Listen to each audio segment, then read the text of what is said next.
Ahí está, ahora sí. Bueno, retomo entonces. Una cuestión que, bueno, que medio lo dimos por sentado y era bastante obvio, ¿no? Las formas de las ecuaciones de Lagrange, ¿no es cierto? Cómo se escribían en general las ecuaciones de Lagrange, que es la manera general esta, ¿no? Derivada respecto al tiempo de L de Q punto menos de L de Q igual 0. Bueno, era más o menos claro de la deducción que habíamos hecho que siempre tiene la misma forma, ¿no? Es la derivada del lagrangiano respecto de Q punto, su derivada total menos esto. Y eso más o menos era claro de cómo habíamos deducido las cosas, ¿no? Habíamos partido de las ecuaciones del principio de los trabajos virtuales, ¿no?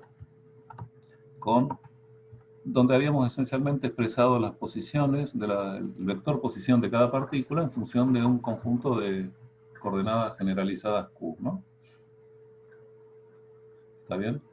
Bueno, y a partir de ahí, elaborando, como vimos en clases anteriores, habíamos deducido las ecuaciones. Y fíjense que no habíamos hecho ninguna justificación ni ninguna forma particular habíamos elegido para la relación entre, ¿no?, X y Q. Los vectores de posición y las Q. Los Q podrían haber sido cualesquiera y siempre teníamos las formas esas, ¿no es cierto? Las mismas ecuaciones, de la misma forma.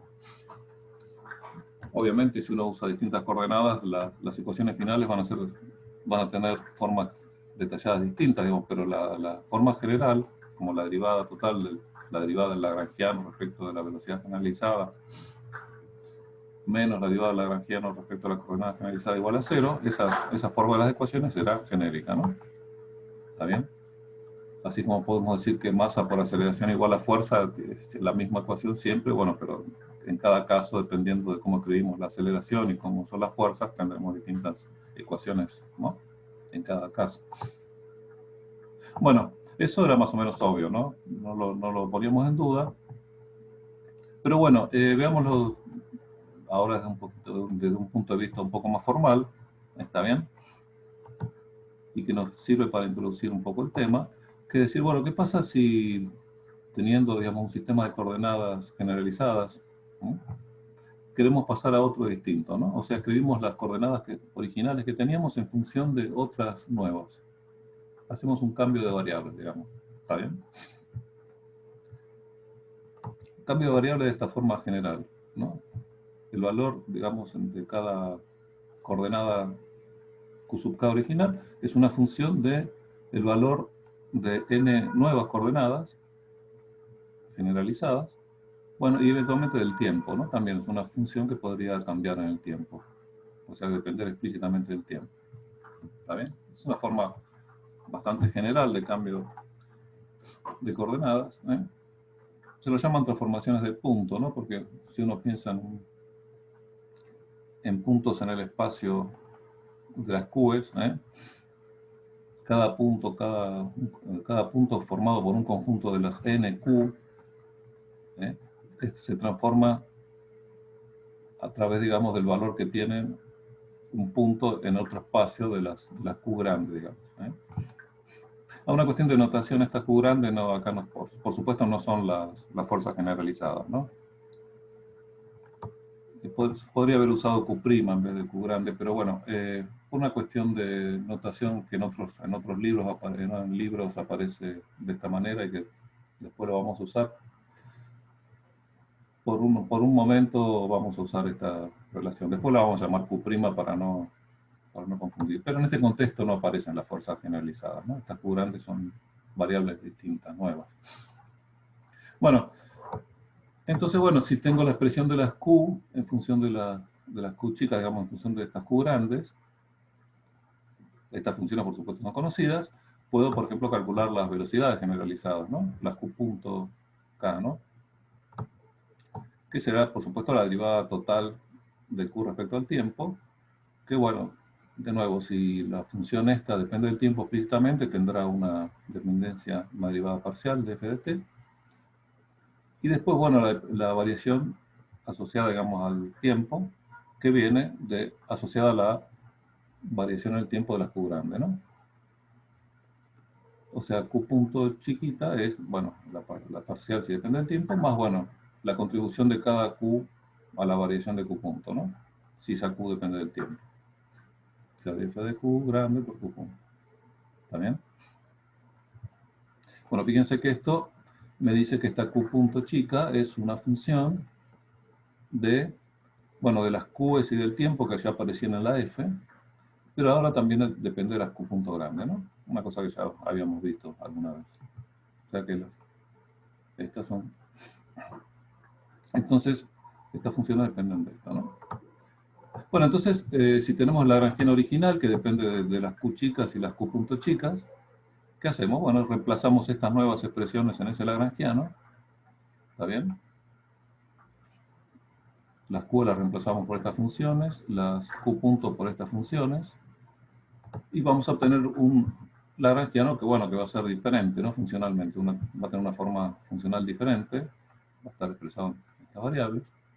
Pero fíjense que lo único que hemos hecho es escribir el lagrangiano en un dado punto, en un dado para dados valores de q y de las q puntos, expresada simplemente en términos de nuevas variables. O sea que este lagrangiano va a tener el mismo valor en ese punto. En ese punto, digamos, del espacio, por así decirlo, general. Después vemos un poquito más cómo lo llamamos. Pero para los valores dados de los q's y los q puntos, bueno, tenemos un valor de lagrangiano. Bueno, cuando hacemos esta transformación vamos a tener el mismo valor de lagrangiano. En ese correspondiente q y q punto, en esos correspondientes q y q punto, ¿no? Porque estos son simplemente una forma distinta de expresar estos q y q punto en términos de variables nuevas, nada más. Pero el valor, de nuevo, es el mismo, ¿no es cierto? Entonces, bueno,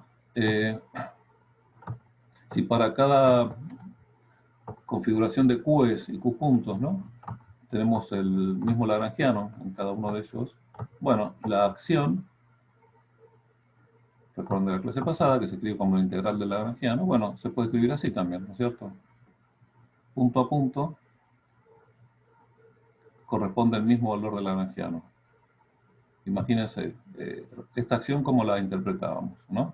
Era la integral del lagrangiano en función de los q y los q puntos y del tiempo, integrado entre dos instantes de tiempo fijos. ¿Está bien? ¿Y qué eran los q? Y los q puntos eran posibles trayectorias del sistema. ¿Está bien? Que iban desde T1 hasta T2. Y bueno, y para cada una de esas posibles trayectorias, bueno, tenemos una posible integral S. Bueno, el principio de Hamilton nos decía que, bueno, las trayectorias verdaderas, las que el sistema ejecuta, ¿no? Lleva a cabo, digamos, son aquellas que minimizan la acción esta. Pero en general, si tenemos funciones Q genéricas, funciones del tiempo, ¿no? Definidas entre T1 y T2, ponemos esas funciones acá adentro, hacemos la integral y nos da un cierto valor. ¿Está bien? Bueno, fíjense que ahora lo que estamos haciendo es una composición, ¿no? En realidad estamos escribiendo el lagrangiano que originalmente era función de los Q chicos y los Q puntos chicos, en función, componiendo estas funciones, en términos de un lagrangiano que es función de los Q grandes y los Q puntos grandes, ¿no? ¿Está bien? Bueno, ¿y cuál es la cuestión? La cuestión es que, de nuevo, estamos diciendo el principio de Hamilton se aplica de igual manera. Estamos diciendo, ¿no?, que las soluciones verdaderas del sistema, las trayectorias que sigue el sistema, son aquellas que minimizan la acción, ¿no? O sea, los Q chicos serán los que minimicen la acción y los Q grandes serán los que resulten de la transformación, ¿no? ¿Está bien? Serán los correspondientes Q grandes que dan los Q chicos que minimizan la acción. ¿Está bien? Pero fíjense que esencialmente acá tenemos exactamente la misma expresión, ¿no? Tenemos un lagrangiano en términos de estas variables. Y lo único que me dice Hamilton es que para las trayectorias correctas la acción va a ser un mínimo. Bueno, entonces yo puedo minimizar la acción directamente en términos de estas nuevas variables, ¿no? ¿Está bien? He hecho un cambio de coordenadas y la acción la escribo de esta manera. Es la misma acción, no cambió nada porque punto a punto en cada instante, digamos, si en cada instante tenía definido un conjunto de Q y de Q puntos chicos, bueno, voy a tener un dado valor del lagrangiano que le corresponde, bueno, pero también voy a tener en ese mismo instante el mismo valor del lagrangiano expresado en estas nuevas variables.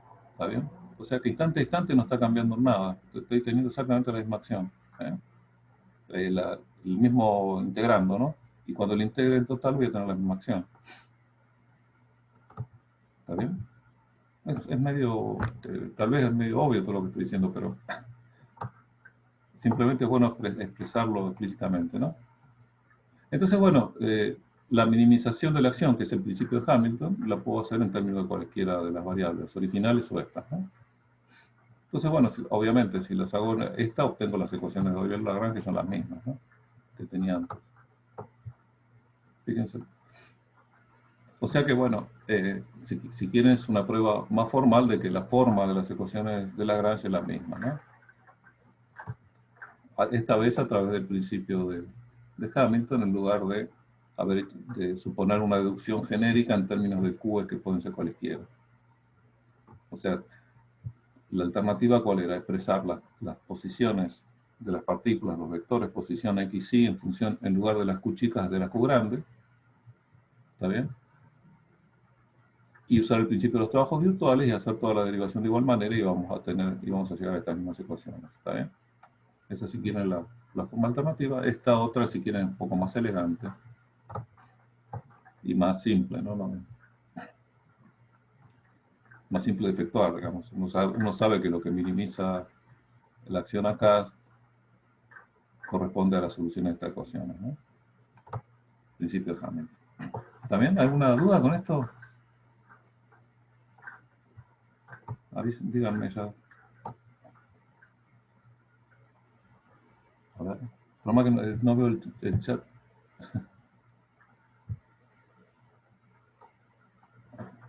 Así, si quieren hacer una pregunta, por favor, conecten el micrófono y hablan, ¿eh?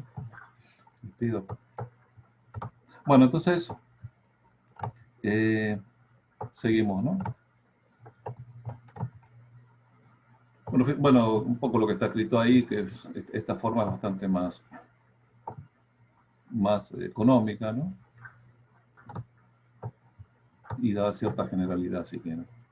Fíjense una cosa sí que sí es cierto, ¿no? Que esto lo podemos hacer mientras tengamos definido un lagrangiano, ¿no?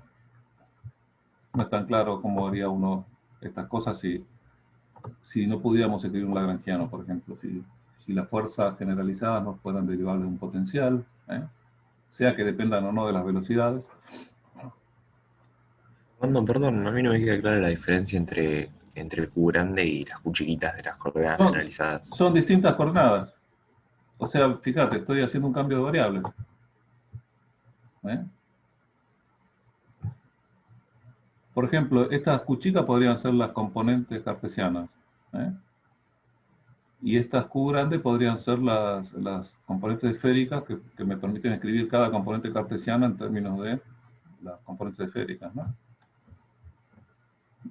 Y por eso puede Bueno, ser que en la práctica ya lo veníamos haciendo tranquilamente, ¿no? no, sí, Con sí, por algunos eso. ejercicios. Claro, por eso. Esto tal vez si quiere es un énfasis innecesario, ¿no? Uno lo está explicitando porque después vamos a usar este tipo de cosas, ¿no? Listo, Obviamente, listo, sí. perfecto. Sí, en casos muy simples, sí, sí. Si yo digo que esta es la coordenada X de la partícula, componente X de la partícula, esto acá será, que yo, R seno tita coseno phi, no sé. ¿Está bien? Y acá aparecerán R, tita y phi, serán las nuevas coordenadas. ¿Está bien? Buenísimo. Pero bueno, en general, estos por supuesto genéricos, pueden ser cosas complicadísimas, ¿no? ¿Ok? Entonces, bueno, esa es un poco la idea. ¿Puedo hacer una pregunta? Sí, dale, por favor, sí, sí, cuando quieran. ¿Esta nueva ecuación de coordenadas sirve para ambos tipos de vínculos? ¿Para holónomos y no holónomos? Sí, bueno, lo que decía un poco recién, siempre que tengas un lagrangiano, ¿no? Claro, O sea, acá sí pueden ser holónomos o no holónomos, puede haber, estos pueden no ser independientes, ¿no? Recuerdo el principio de Hamilton también podíamos usar los multiplicadores de Lagrange si teníamos vínculos y eso. Lo importante es que claro, hubiera capaz. un lagrangiano, ¿no? Que pudiera definirse un lagrangiano, que no hubiera fuerzas generalizadas que no fueran derivables de un potencial. Claro, eso sí, a eso iba. Si no hubieran fuerzas que se pudieran derivar de un potencial, entonces deberíamos agregar el lagrangiano y sería igual, solamente que un nuevo sistema de coordenadas. No, el problema es que si no tenés un lagrangiano no podés definir el principio de Hamilton así, ¿no? Ah, es verdad. Claro, es más fundamental, claro. Claro, Ya está no bien. falla de entrada. Ok, genial. Gracias. No, por favor. O sea, el cambio de variable lo podemos hacer siempre en las ecuaciones de Lagrange, ¿no? Y vamos a tener, si, obviamente, si tenemos un lagrangiano, vamos a tener las mismas ecuaciones. Ahora, si no tenemos un lagrangiano, bueno, nos van a quedar las fuerzas generalizadas, que va a depender también la forma que tengan de las nuevas coordenadas. ¿Está bien? Sí, las ecuaciones van a ser las mismas. En lugar de tener lagrangiano, tendremos la energía cinética acá, y de este lado tendríamos las fuerzas generalizadas. ¿Está bien? Perfecto. Por Gracias. supuesto, lo que sí es cierto es que, de nuevo, si la energía cinética la escribimos, en lugar de escribirla en términos Q chicas, la escribimos en términos de las Q grandes, por así decirlo, también tendríamos las mismas ecuaciones con lagrangiano acá y acá fuerzas generalizadas. O sea, también van a ser las mismas ecuaciones en ese sentido. Eso no lo podemos derivar de acá porque este principio de mínima acción requiere que haya un lagrangiano. ¿Eh? Pero bueno. Fernando, una pregunta. Sí, Ahí lo que son invariantes, digamos, son la forma de las ecuaciones. Pero exactamente.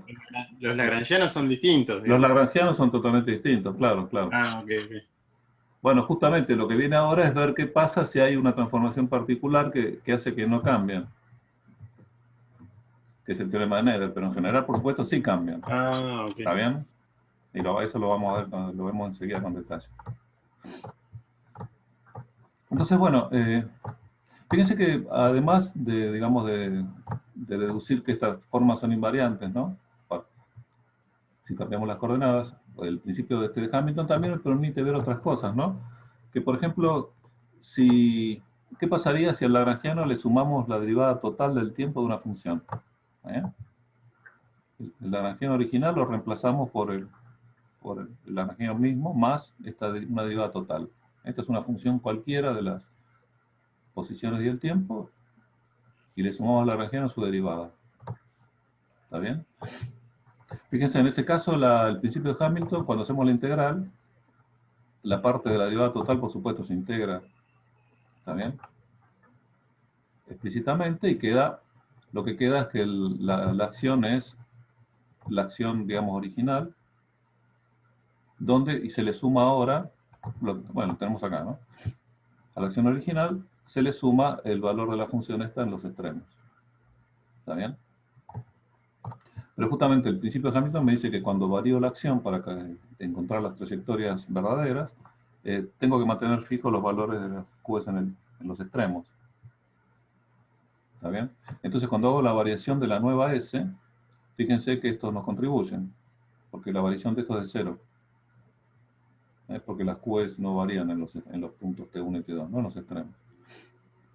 O sea, el delta de esta S es el mismo que el delta de la S original. Estos valen 0, cada uno por separado. ¿Está bien?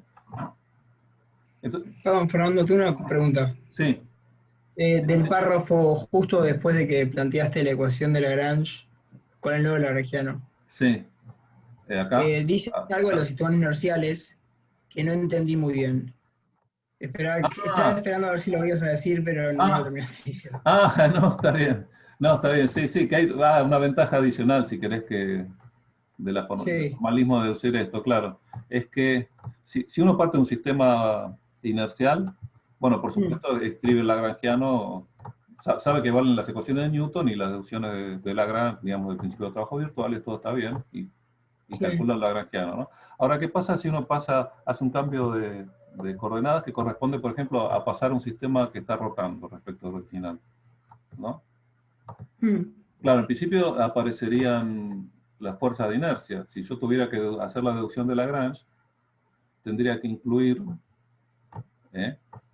sí, Tendría que incluir en el nuevo lagrangiano la fuerza de inercia, ¿está bien? Y hacer toda la deducción de nuevo, ¿está bien? Porque en principio yo no sé qué podría pasar, a sí, priori. Porque claro. físicamente sé que aparecen nuevas fuerzas y las tengo que incluir pues, si hago una deducción. Ah, Bueno, fíjate que acá no hace falta nada de eso. Está bien, sea a un sistema que es acelerado o no, es una transformación de coordenadas. Acá no le dijimos nada de estas Q grandes que tienen que ser. Claro. Lo único que me tiene que hacer es que en función de ellas pueda escribir cada una de las anteriores. Pero entonces, o sea, no entiendo. Yo, por ejemplo, si empiezo con un sistema no inercial, Sí. no da lo mismo que si empiezo con un sistema inercial y después cambio las coordenadas a ese mismo sistema inercial. No, lo que te dice es que en el nuevo sistema que en el sistema no inercial vas a tener también las mismas ecuaciones estas. Ves que acá está medio implícito también el hecho de que en el sistema no inercial tenés que tener también un lagrangiano, ¿no? Sí, sí, sí. Claro que eso antes Pero, o no lo sea, sabías, porque la fuerza de Coriolis, por ahí si a uno no se le ocurre probar que hay un potencial dependiente de la velocidad, que a partir del cual se puede depender, y entonces puedes definir un lagrangiano, eso no, hasta que no lo deducís no podías probar eso con la otra forma ok, ¿eh? ok, claro. Acá Ok, salió ok. sola que tiene que haber un lagrangiano. ¿Está bien? Si querés.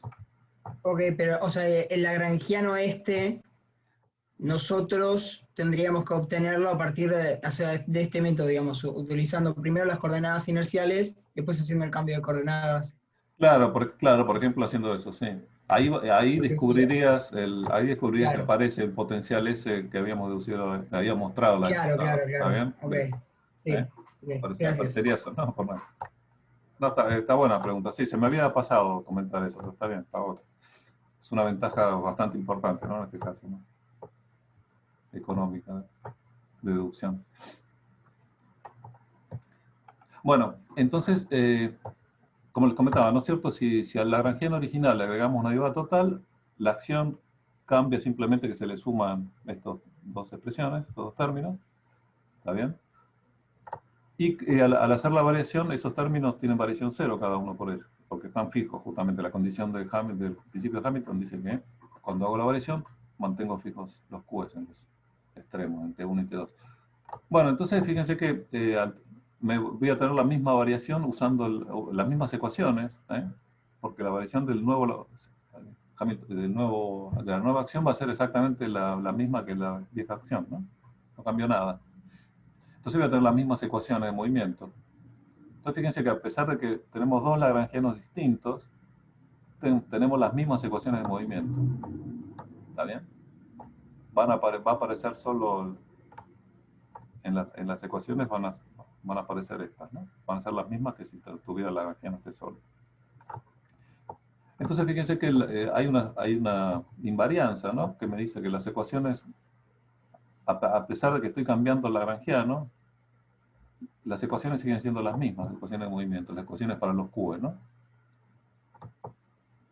Bueno, entonces esa invariancia de las ecuaciones, a pesar de que el lagrangiano varía, porque efectivamente está variando acá, le estoy sumando una derivada total, bueno, es lo que se llama, digamos, invariancia ante transformaciones tipo gauge. Se las llama transformaciones de gauge, ¿no? Estas en particular.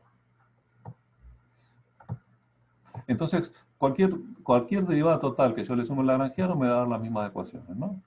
Por ejemplo, términos como estos de acá. Si a un lagrangiano cualquiera le sumo una constante por Q punto, fíjense como esto lo puedo escribir como una derivada total, la derivada total de C por Q cuadrado sobre 2. Entonces, siendo que es una derivada total, haberle sumado o no esto me da las mismas ecuaciones de movimiento, ¿no? Eso es bastante sorprendente si uno no lo ve a partir del principio de Hamilton, ¿no? Entonces, bueno, acá encontramos ya que existe una invarianza de las ecuaciones ante cambios del lagrangiano, ¿no? Por más que el lagrangiano cambie, las ecuaciones estas no cambian. ¿Está bien? Las ecuaciones de movimiento. Bueno, es un poquito algunas generalidades sobre cambios de coordenadas, ¿no? Transformaciones estas de unas coordenadas en otras, las transformaciones de punto, ¿no? Donde las Q chicas las expresamos en términos de unas nuevas Q. Bueno, y como habíamos comentado y visto que era más o menos evidente, el lagrangiano en general cuando hacemos la transformación esa cambia, ¿no? Su forma no es la misma. Bueno, entonces ahora viene el teorema de Nether, un teorema muy famoso y muy importante, que justamente me dice qué pasa si al hacer una transformación de ese tipo resulta que el lagrangiano no cambia. ¿Qué consecuencias tiene eso? ¿Está bien? Entonces, bueno, acá bueno, vamos a hacer un pequeño cambio, ¿no? de notación. Vamos a llamar a las transformadas, digamos, a las coordenadas nuevas, Q', ¿está bien? Y acá estamos haciendo un poquito lo inverso que habíamos hecho antes, ¿no? Acá habíamos escrito las Q originales, en términos de, como funciones de nuevas Qs. Acá están, ¿no? Esta de acá. Bueno, acá vamos a hacerlo al revés, vamos a hacer, si quieren, la transformación inversa, ¿no? Vamos a escribir las nuevas en función de las originales. ¿Está bien? Es más práctico, sobre todo para aplicar el teorema, ¿no? Cuando uno aplica el teorema, se fija en transformaciones a nuevas variables. Entonces es más directo, digamos, pensar en nuevas variables, que son transformadas de las originales. ¿Está bien? Simplemente una cuestión formal. Bueno, y vamos a considerar funciones, así, transformaciones, que son funciones de un cierto parámetro, S. ¿Está bien? Además del tiempo. Este es un parámetro que en principio está fijo. Y lo que uno hace esencialmente es que al variar el parámetro S, cambia la función, esta va cambiando, ¿no? ¿Está bien? Imagínense el caso más simple. La transformación es una cierta función de las Q y del tiempo, sin la S, más S multiplicada por otra función diferente. Digamos. Fíjense, ¿no? Que para distintos valores de S voy a tener distintas funciones. La suma de las mismas funciones, pero con distintos pesos, ¿no? Con distintos... ¿Está bien? Este es un caso simple, digamos. Pero en principio puede ser una forma cualquiera, ¿no? Que al variar S me vaya cambiando la forma de la función. Y bueno, ¿y cuál es la idea un poquito de eso? ¿Por qué la complicación? Bueno, porque vamos a pensar en transformaciones que parten, digamos, que para un cierto valor de S, que podemos llamar sin pérdida de generalidad el valor S igual 0, ¿está bien? La transformación sea la identidad. O sea que cuando S igual 0, cada Q'K se transforma en la QK, en la misma, en la Q. O sea que la función esta sería la identidad, para cuando S vale 0. Y a medida que S es distinto de 0, bueno, se va transformando en cosas más complicadas, por ejemplo, ¿no? De nuevo, el caso más simple.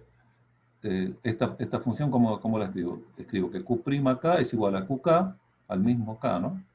El mismo subíndice. Q'K es igual a QK más S por una función genérica de todas las coordenadas. Entonces, obviamente, cuando S igual 0, Q'K es igual a QK. ¿Ves la transformación de identidad? Pero a medida que S va creciendo, digamos, haciendo, por ejemplo, más grande, ¿no? Cuando sabemos que sea positivo, entonces, bueno, esto se va transformando en cosas cada vez más complicadas, si quieren, más lejos de la identidad. ¿Está bien? Es como si uno tuviera, la S fuese un botón, digamos, que me prende la transformación. De la transformación de identidad la va cambiando de forma continua a nuevas variables. Fíjense, ¿no? ¿Está bien? Bueno, lo que dice un poquito acá, ¿no? Parámetro que se varía desde 0, tal que la función en S igual 0 es igual a la identidad, ¿no? FK es igual a QK. O sea, Q'K es igual a QK. En ese 0. O sea, es como uno prende la transformación en S igual 0.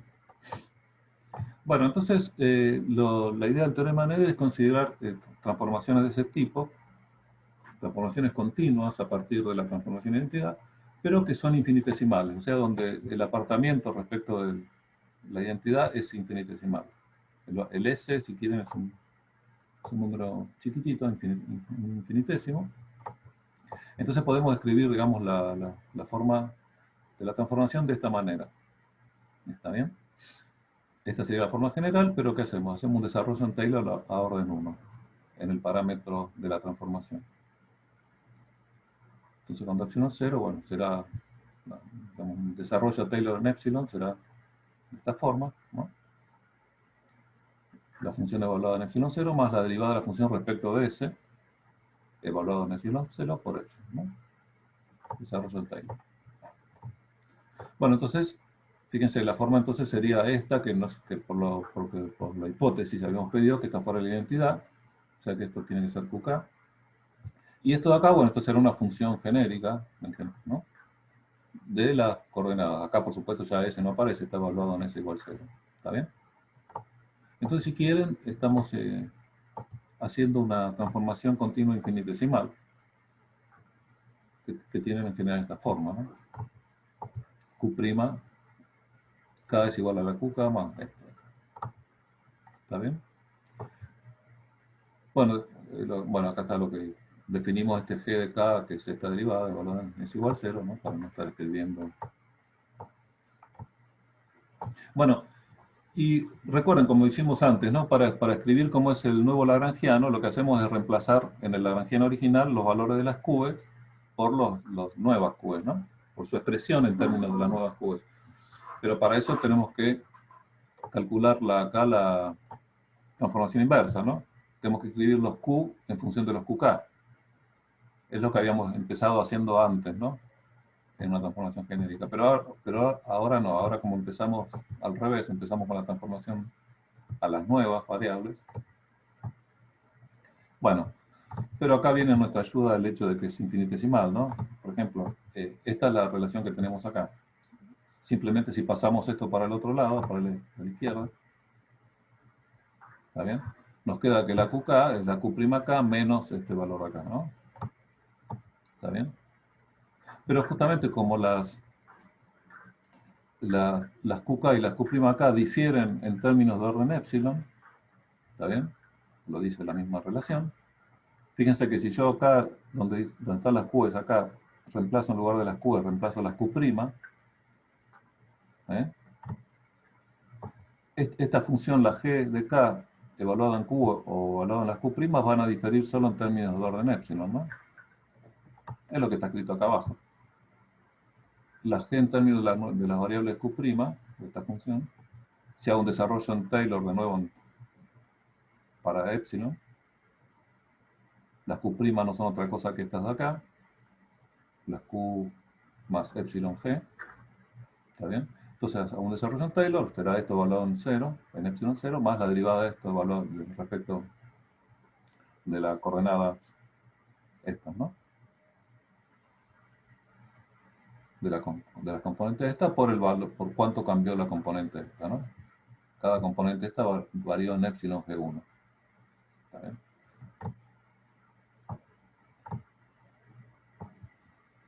Bueno, entonces, fíjense, es lo que está escrito acá. La diferencia entre la función evaluada en las nuevas coordenadas o en las viejas es algo de orden epsilon.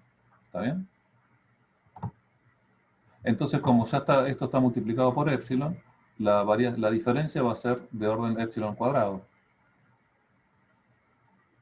O sea, evaluar esto en las Q's, en las Q', me va a dar relaciones entre Q y las Q' que van a diferir en términos de orden epsilon cuadrado. Entonces, al orden que estoy trabajando, que es epsilon, está lo mismo. ¿Está bien? Entonces, si quieren, uno tiene al orden epsilon 1, tiene en forma correcta la transformación inversa en forma explícita. ¿Ven? ¿Está bien? ¿Eso está claro? Es una conveniencia de las transformaciones infinitesimales, ¿no? Que por más complicada que sea la función original, esta, su inversa es al orden epsilon, ¿no? Por supuesto, es trivial, ¿no? Simplemente. Perdón, tengo una duda. Sí, dale, sí. Me parece que es en la ecuación 235 o 234. Sí, No estoy seguro. No, hay en la 236. sí. Vos ahí, cuando haces el Taylor, te queda en el segundo renglón f sub k más el término con epsilon. Sí, que es esto, ¿no? Sí. ¿Cómo pasó de la f a q sub k? O sea, no estoy viendo cómo aparece q sub k en el tercer renglón. Ah, no, es la hipótesis que habíamos pedido, que la transformación en el parámetro igual a 0 sea la identidad. O sea que esto Ah, Tiene que ser Q sub K. está bien, está bien. Es Listo. por hipótesis, es lo que uno le pide a la transformación. Sí, me perdí esa parte. No, no, gracias. Pero yo tengo otra consultita. Sí, dale, dale. O sea, el desarrollo en Taylor orden 1, Sí. lo estamos haciendo orden 1 porque Epsilon se supone que tiene que ser pequeño, o Sí, sí, porque sí, sí, sí. Estamos estudiando también hipótesis, transformaciones continuas, o sea, que Ah, pasan de las originales a otras, en sí, forma, y además que sean infinitesimales.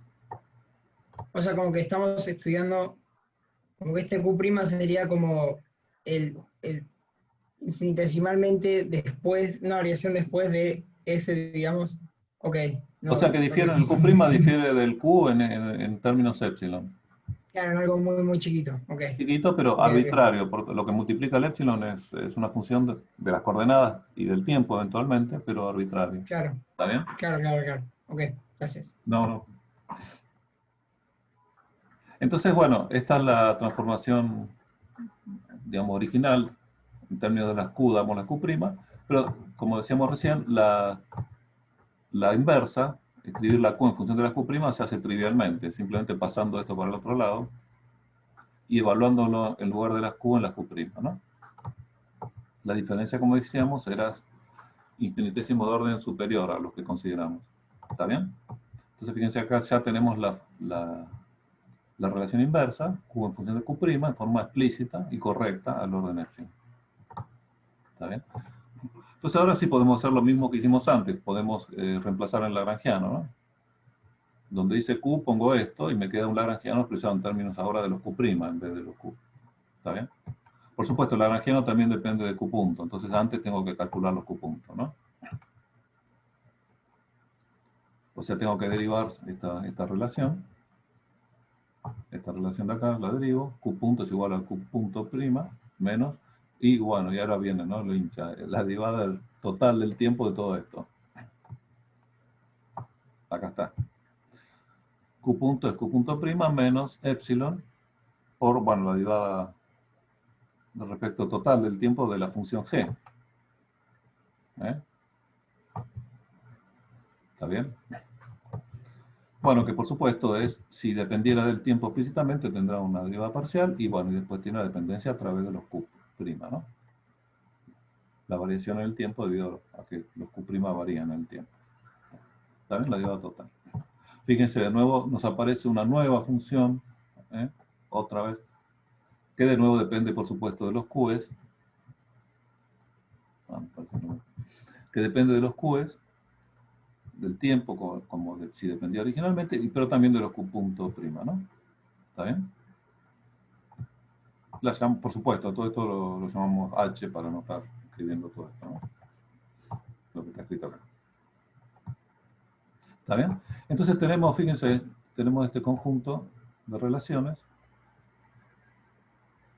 Acá están.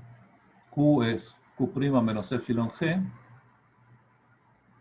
donde G es una función de los Q' y del tiempo. Q punto prima Q punto es Q punto prima menos epsilon por otra función que depende de los Q del tiempo y de los Q puntos, ¿no? Prima. ¿Eh? Bueno, si ahora agarramos este Q, estos Q's y estos Q puntos y los metemos en el lagrangiano original, vamos a tener un lagrangiano, el lagrangiano, digamos, expresado en términos de las nuevas variables, ¿no? Es lo que tenemos acá. El lagrangiano este original, función de Q y los Q puntos. Ahora agarro y reemplazo cada uno de ellos por lo que es, ¿no? El Q es Q' menos epsilon G. El Q punto es Q punto prima menos epsilon H. Para cada uno de ellos. El tiempo, bueno, el tiempo es del tiempo, no cambia. ¿Está bien? Esta es la función, la misma función L, ¿no? Simplemente que en cada argumento hice el reemplazo correspondiente. Acá puse el Q1, acá está el Q.1, acá el Qn, este es el Q.n, ¿está bien? Expresado en términos de las nuevas variables, la Q'. Bueno, fíjense, por supuesto, G y H son funciones de las nuevas variables, ¿no? G de los Q' y el tiempo, y H del Q', Q punto prima y el tiempo, ¿no? Entonces, fíjense, ahora la función esta es una nueva función de estas nuevas variables. ¿Eh? Fíjense, acá teníamos la misma función donde decía Q1 poníamos todo esto. ¿Está bien?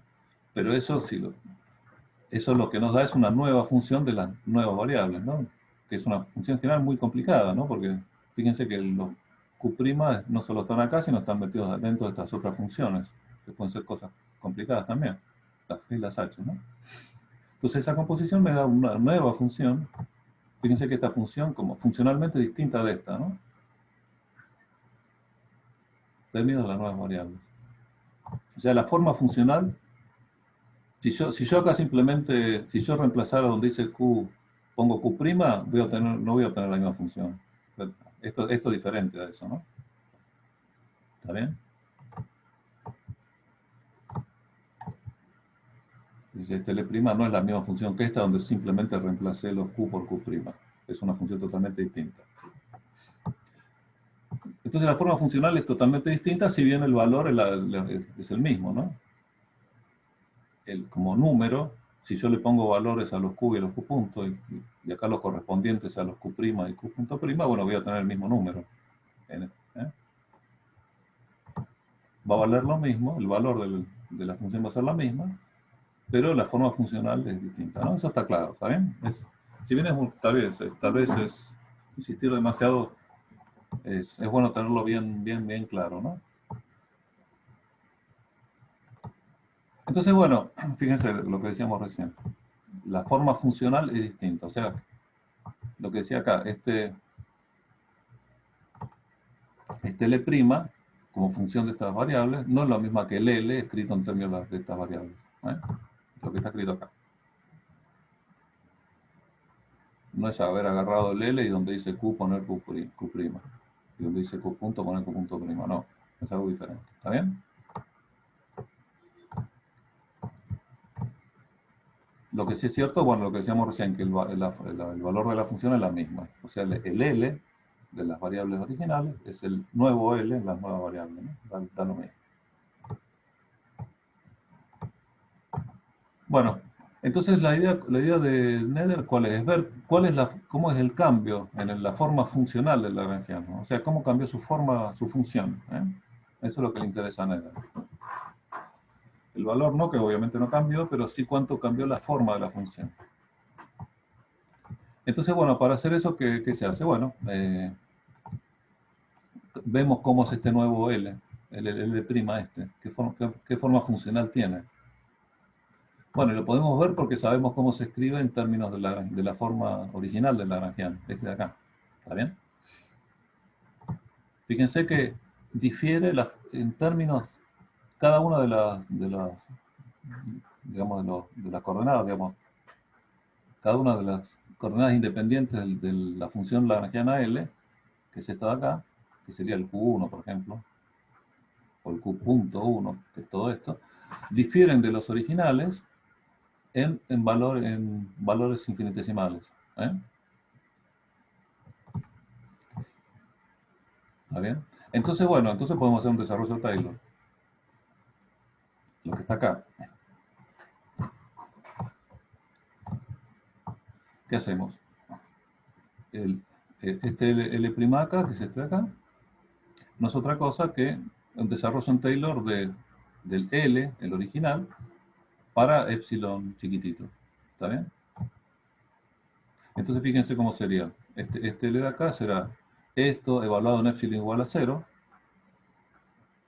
O sea, el lagrangiano original. Acá le pongo L0 en vez de llamarlo L, para que quede claro que es el lagrangiano L evaluado donde dice Q, pongo Q'. Y donde dice Q punto, pongo Q punto prima.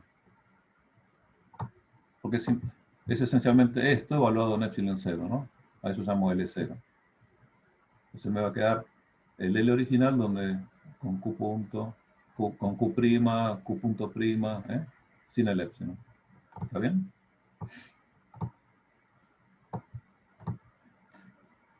Bueno, y los términos que me faltan, los términos de orden epsilon, ¿cuáles son? Bueno, serían la derivada de L respecto de cada una de sus coordenadas, respecto de todo esto, que bueno, y como esto lo tengo que evaluar en epsilon igual a 0, fíjense que es lo mismo que evaluar el lagrangiano L0 respecto de cada componente, ¿no? O sea, la derivada de L, ¿está bien? Respecto de toda esta componente, evaluada en epsilon igual a 0, es directamente la derivada de L0 respecto de Q'. ¿Está bien? ¿Está claro eso?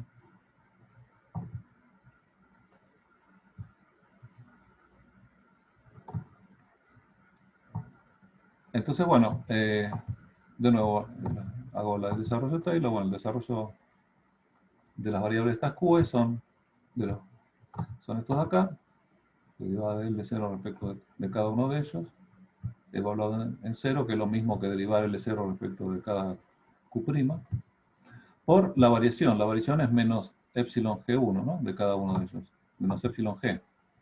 Epsilon G1 menos epsilon G2, ¿está bien? Es lo que está acá. Eso con respecto a lo que serían los Q'. Ahora vienen los Q punto prima. De nuevo, la derivada de L respecto de cada uno de los Q punto prima es, bueno, y eso evaluado además en epsilon igual 0, de nuevo, es lo mismo que agarrar L evaluado en epsilon 0 y derivar respecto del Q punto prima, ¿no? ¿Está bien? Eso ya me da la derivada evaluada en el epsilon 0. Bueno, hago la derivada de cada uno de los Q punto prima, que está acá, y lo multiplico por la variación. La variación de cada uno de ellos fue menos epsilon h, ¿no? Ahí.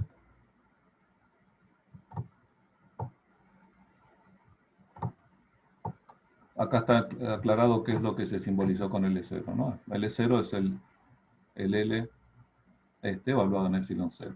¿eh? Que no es otra cosa que el L original, donde en lugar de estar los Q, están los Q'. Pero bueno.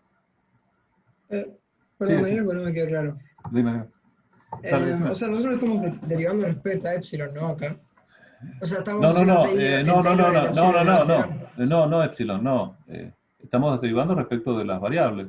El lagrangiano tiene tiene las dos n variables, ¿no? Los Q y los Q puntos. Cada una de ellas varió proporcional a epsilon, pero la que varió es cada una de ellas por separado. Estamos haciendo el desarrollo de Taylor en todas ellas.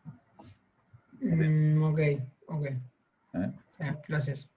No, era distinto, bueno, no, espera, después. Al principio, cuando hicimos la derivada de la primera, cuando hicimos la función original, f, este desarrollo, ahí sí derivamos respecto de epsilon. Porque ahí estamos viendo cómo cambiaba la f cuando cambiaba la s, ¿no? Estamos viendo cómo cambiaba en el entorno de 0, cómo cambiaba esta función, y esta es una función de s. Entonces sí, ahí estamos haciendo un desarrollo de Taylor solo en epsilon, la variable que nos interesaba. Pero después no, después estamos haciendo desarrollos acá mismo, ¿no? Cuando hacemos este desarrollo, evaluamos G en las nuevas variables, estamos haciendo un desarrollo en cada una de las variables, que está acá. Cada una de ellas varió en una cantidad epsilon G que es proporcional a epsilon, pero no hicimos el desarrollo en epsilon. ¿Está bien? Bueno, acá lo mismo. Acá estamos haciendo el desarrollo para ver cómo, justamente, esta es una función de varias variables. Cada una de ellas cambió en una cantidad, estamos viendo cómo cambió la función al haber cambiado cada una de las variables. ¿Está bien? Entonces, bueno, la deducción final entonces es que el nuevo lagrangiano, digamos, también las nuevas variables, es esto. Lo puedo escribir así. Fíjense que cada una de estas funciones, L0, sus derivadas, G y H, son todas funciones de los Q, de los primados, ¿no? Son funciones explícitas de los primados. ¿Está bien? O eventualmente de los Q puntos primados también, ¿no? Pero en general de las variables primadas. ¿Está bien? Bueno, entonces, ¿cómo cambió la forma funcionalmente, ¿no? Fíjense, el L0 es el lagrangiano original, o sea, la misma función original, pero donde decía Q puse Q'. ¿eh? Q punto, puse Q punto primo, ¿eh? ¿Está bien? O sea que funcionalmente este es el lagrangiano original solamente expresado en términos de las nuevas variables, de las Q'. ¿Está bien? Bueno, entonces si quiero ver la forma funcional, cómo cambió la forma del lagrangiano, bueno, veo este que está expresado explícitamente en términos, es el nuevo lagrangiano expresado en términos de las nuevas coordenadas y velocidades, ¿está bien? Y le resto el original, que es este, expresado también en términos de las nuevas coordenadas y velocidades, ¿está bien? O sea, esto claramente es cómo cambió la forma funcional. ¿Está claro eso? Que es justamente la diferencia entre este y este, que es toda esta sumatoria de lo que está escrito acá. ¿Está bien? Entonces, bueno, esto me escribe, digamos, me da en forma explícita la forma funcional, el cambio en la forma funcional. Porque, digamos, a la nueva función le he restado la función original y también escrita en términos de las variables mismas, en que está escrito el L'. ¿Está bien? Entonces, fíjense, esto me está diciendo cómo cambia la forma funcional, que me lo da en forma explícita en términos de estas expresiones, está escrito acá. Fíjense que si quisiera, una cosa que tal vez hace un poco de ruido, pero acá lo que estamos viendo es la forma de la función, no nos interesa quiénes son estas Q's. Si lo llamo Q o Q', acá lo que estoy mirando es simplemente la forma funcional, ¿está bien? Entonces, y fíjense que todas estas cosas de acá son funciones de los Q'. Entonces, que son las variables nuevas. Pero bueno, digamos, si quisiéramos, como el L0, fíjense lo que llamé L0, era el lagrangiano original, donde la variable original las había llamado, en lugar de las Q, la había llamado Q'. No hice otra cosa que eso, le cambié el nombre, digamos. Entonces, es natural, digamos, seguir usando para describir el lagrangiano original las variables originales, ¿no? ¿Está bien? Recuerden que estos son nombres nada más, acá no hay nada explícito. Acá llamamos simplemente Q o Q'. Entonces, bueno, si quieren, para no estar escribiendo Q' en todos lados, usamos las Q en lugar de las Q'. ¿Está bien? Entonces, bueno, el cambio de la forma del lagrangiano, ahora expresada en términos de Q y Q punto en lugar de Q' y Q punto prima, lo puedo escribir así. ¿Está bien?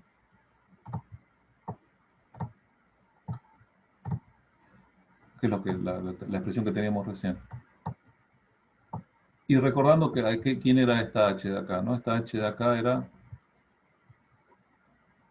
la derivada total de g. O sea que era esto. Eso venía de la deducción anterior. Entonces, bueno, la variación en el lagrangiano, la forma funcional del lagrangiano, es de esta forma. ¿Está bien? Explícitamente. Y acá, bueno, usamos el viejo truco, ¿no? De escribir esto como una derivada total del tiempo, a la que le tenemos que restar lo que nos sobra, ¿no? Que es la derivada del tiempo de L de Q punto. ¿Está bien? Acá simplemente hicimos eso. Esto lo escribimos como la derivada total menos lo que sobra. Bueno, y si juntamos estas dos cosas, la nueva, esta cosa que sobraba, y la original esta, fíjense que nos aparecen las ecuaciones de Lagrange, ¿no? ¿Está bien?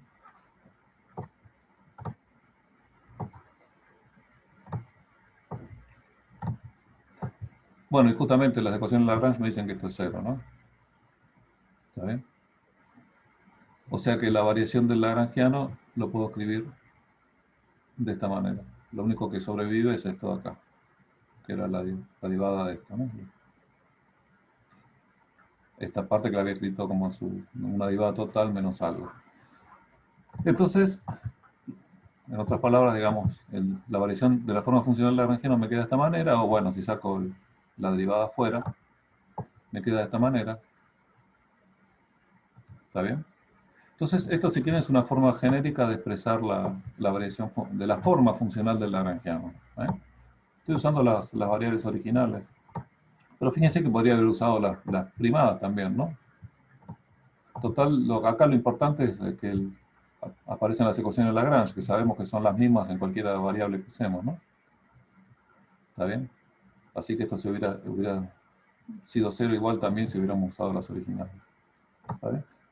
Estoy usando, digamos, las variables nuevas, quiero decir. Estoy usando las originales solo para no estar escribiendo Q' y nada, porque nos interesa solo la forma funcional. Los Q o Q' son simplemente, me indican el lugar, digamos, que ocupan dentro de una función. Son como etiquetas de la variable independiente de la función. Pero no tienen ningún otro significado a este punto, ¿no? Esta es una deducción puramente matemática. Fíjense que acá, salvo el hecho de decir que esto satisface las ecuaciones de Lagrange, no hay nada físico, ¿no? Es una deducción puramente matemática de la forma de la función y la transformación que estamos usando. ¿Está bien? Bueno, entonces la consecuencia final es que la variación de la forma funcional del lagrangiano se escribe como una derivada total de esto. Bueno, entonces viene la gran cuestión. Y recuerden, ¿qué era cada cosa? Estas G eran las que me definían las transformaciones, ¿no? O sea, yo pasaba de las Q a unos Q', sumándole a las Q epsilon por una función G. ¿Está bien? Acá viene la relación de por qué escribimos la transformación de esta manera y no al revés. Porque es la forma natural, ¿no?, de pensarlo, ¿no? Pasa de las originales a unas nuevas, sumándole este objeto acá. Bueno, esas son las G, justamente la transformación. Y en términos de esas funciones, dedujimos que la variación de la forma funcional del lagrangiano cambia de esta manera, como menos epsilon por la derivada total del tiempo de este objeto de acá, donde entran estas G acá. Bueno, eso es genérico, eso es lo que pasa siempre, ¿no?, en las transformaciones de este tipo. Bueno, entonces ahora viene la cuestión, ¿qué pasaría si encuentro una transformación de este tipo que hace que la forma funcional del lagrangiano no cambie? O sea que delta L sea 0, mantenga su forma. Bueno, en ese caso esto tiene que ser 0, pero ese 0 no es cualquier cosa, es una derivada total del tiempo. Entonces, bueno, en ese caso, esto me está diciendo que este objeto tiene derivada total 0, o sea, es constante en el tiempo. O sea que si obtengo para una dada transformación de este tipo que la forma funcional del lagrangiano no cambia, o sea, hago la cuenta explícita, ¿no? Tomo este objeto acá y lo reemplazo en lagrangiano y me fijo qué forma funcional le queda, y si veo que no cambió, entonces deduzco que este objeto de acá, esto que está acá, es constante. O sea, obtengo una constante de movimiento, una magnitud que se conserva en el movimiento. Eso justamente es el teorema de Nether, ¿no?, en su expresión más, si quieren, más útil. ¿Está bien? ¿Alguna duda con esto? Ahora vemos un ejemplo, pero digamos la metodología es clara, ¿no?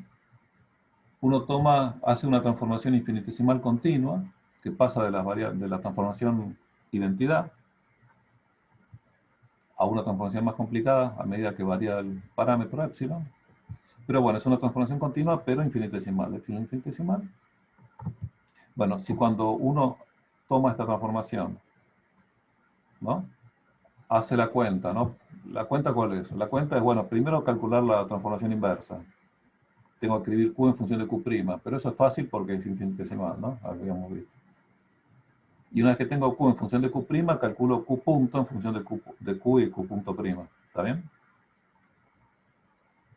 Y lo reemplazo todo eso en el lagrangiano, me fijo qué lagrangiano me queda. Si veo que no le cambia la forma funcional al lagrangiano, me queda el mismo lagrangiano, solo que escrito en lugar de las Q, en lugar de las Q', en términos de las Q', entonces en ese caso deduzco, sin hacer nada más, que este objeto de acá, que lo escribo así, la sumatoria de todas estas derivadas, ¿no?, por esto, es una constante de movimiento, ¿no? ¿Está bien? Esa es la metodología. Y eso es lo que llaman el teorema de Nether. ¿Mm? Teorema de Nether, que lo publicado en el 18. Pero una pregunta. Dime, sí. No recuerdo, o sea, no me acuerdo cuál es la función G de J. Acá está, es esta, es arbitraria. Es la que vos haces para tu transformación. Esta es una transformación, es una transformación continua, porque parte de la identidad y en forma continua se va apartando, digamos, a medida que el parámetro crece. Pero esto salía de Taylor, ¿o no? ¿Qué cosa? No. Bueno, sí, hubo en el medio desarrollo de Taylor, pero por supuesto, todo esto es correcto orden epsilon, ¿no? Sí, pero yo decía de G de K. No, el G es una función, no es infinitesimal, ¿no? Lo infinitesimal está metido en el epsilon nada más. G es una función cualquiera. Ok. ¿Está bien? Ok. Eso es lo bueno de todo esto, no tiene limitaciones por ese lado. Fíjense, estoy viendo la variación de la Lagrangiana de orden epsilon, ¿no? Todo lo hemos estudiado a orden epsilon, consistentemente. Pero bueno, a orden epsilon es 0, esto no es que pequeño, es 0. Bueno, es 0 a orden epsilon, pero es 0. O sea, esto tiene que ser constante, lo que está dentro de la derivada. ¿Está bien? Armando, una observación. Sí, por favor, dale. Esta C que encontramos, ¿no? Esta constante que se puede dar en el lagrangiano, es como que demostramos que puede llegar a existir en ciertos sistemas. No es que siempre puede llegar a existir. No, tiene que cumplirse esa condición, que encuentres una transformación como esta que haga que el lagrangiano no cambie su forma funcional. O sea, este teorema lo que me está diciendo es como que en ciertos sistemas que cumplan con estas características que definimos, existe una constante de movimiento en el lagrangiano. Claro, exacto. De hecho, uno digamos, pensando un poquito, podés encontrar, vos te podés dar cuenta de qué tipos de transformación no te van a cambiar el lagrangiano, ¿no? Por ejemplo, el caso medio trivial, pero importante, es suponer que el lagrangiano no depende de una coordenada de una QK. ¿Está bien? O sea, entonces, ¿qué pasa? Bueno, vos a esa QK le podés hacer cualquier cambio que quieras, la podés cambiar, ¿está bien? Pero ¿qué pasa? El lagrangiano no te va a cambiar porque no dependía de esa QK. ¿Está bien? Claro, exactamente. Sí, pasó Claro. en la práctica, creo que en un momento, justo en Sí. un ejercicio que estaba haciendo ayer, que medio como que derivábamos buscando el lagrangiano y nos quedaba una magnitud que te daba 0 cuando derivas con respecto a la variable y cuando derivas con respecto al tiempo, por consecuencia. Y eso era el momento angular. Es eso, es esto mismo que estamos Bueno, viendo. claro. Ahí lo ves, lo ves directamente por Lagrange, ¿no? Porque Lagrange te dice que la derivada respecto al tiempo de dl de q punto es igual a dl de q. Si dl de q es 0, entonces la derivada esa es constante. Es 0, quiero decir. O sea, lo que está dentro es constante. ¿Está bien? Claro, listo. Bueno, Perfecto. pero lo puedes ver por Nether, ¿no? Justamente, si el lagrangiano no depende de una variable, haces un cambio que es q' es igual a q más una constante, ¿no? Debería ser constante en ese caso. ¿Para qué? ¿Para qué? Para que el q punto no cambie, ¿no? Porque si le sumas una función de las variables, te va a aparecer los q puntos. Entonces el q' punto no va a ser igual a q'. Entonces cuando en la parte de la energía cinética del lagrangiano te va a haber un cambio. ¿Está bien? Pero supone que no, que lo que hace es un desplazamiento rígido, digamos. Al no depender de QK, simplemente si le sumo una constante a ese QK, entonces el lagrangiano no va a cambiar. Porque el Q punto va a ser el mismo. Entonces bueno, ahí observás que derivada de L respecto del Q punto correspondiente es constante, ¿no? El G era constante, entonces una constante la puedo sacar afuera. Lo que es constante es el dl de Q punto, que es lo mismo que te dice Lagrange. ¿Está bien? Totalmente. Bueno, de acá lo ves trivialmente por Nether. Pero bueno, obviamente Nether es más general, ¿no? Creo que acá está comentado lo mismo. Esto, ¿no? Lo que dice acá. Que si Q lo cambias en un... un lagrangiano que no depende de QK, de QR, digamos. Si lo cambias, hace este cambio, bueno, dl de punto de R constante, ¿no? Lo que te dice Lagrange. Que es lo que se llama el impulso generalizado, ¿no? Después lo vemos con más claridad. ¿Está bien?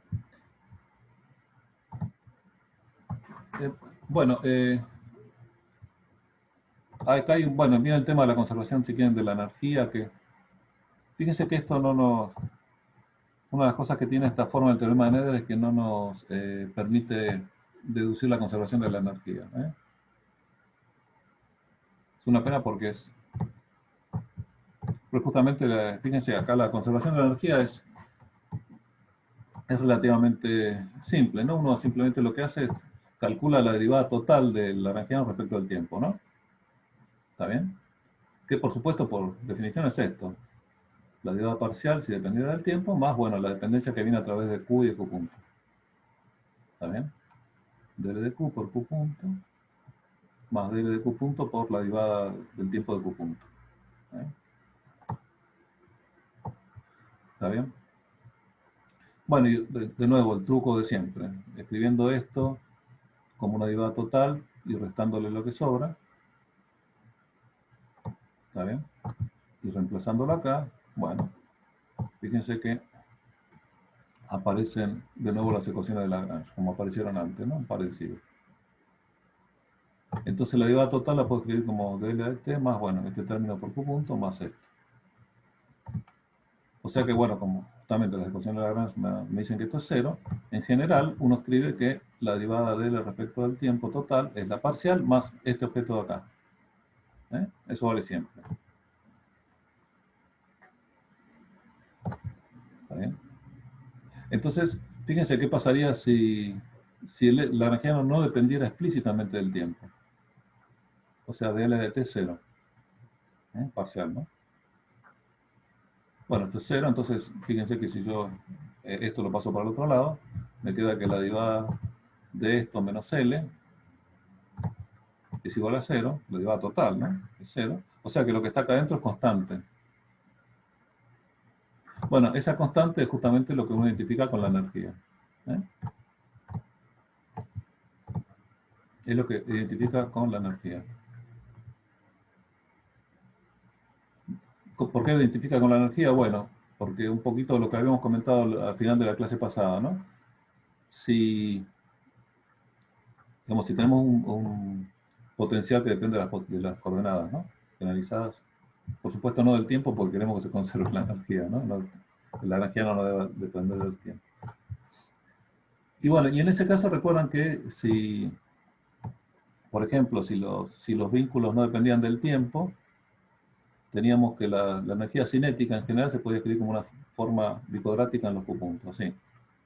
Con funciones acá que dependían solo de los Q. ¿Está bien? Entonces fíjense que acá no hay ninguna dependencia del tiempo también. Entonces, ¿qué pasa si uno escribe el lagrangiano como la diferencia t menos b? Donde t es esta expresión de acá. Bueno, les queda como ejercicio, ¿no? Fijarse que cuando uno escribe el lagrangiano de esa manera y escribe lo que llamé energía como lo que hay que hacer, esto acá, hay que calcular el pk, ¿no? El pk es la derivada de L respecto de Q punto, ¿no? Lo que habíamos definido como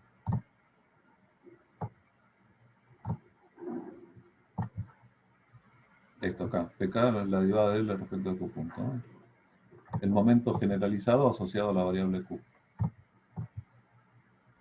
¿Está bien? Y acá usamos esa notación simplemente para no estar escribiendo de L de Q punto, pero acá es de L de Q punto, ¿no? Por Q punto. Perdón, Fernando, Sí. no me quedó bien claro lo del impulso generalizado. Es una definición. Después se Claro, ve que... pero ¿cómo llegamos exactamente a eso? Eso es lo que no me está quedando claro. No es que llegamos, lo llamamos así.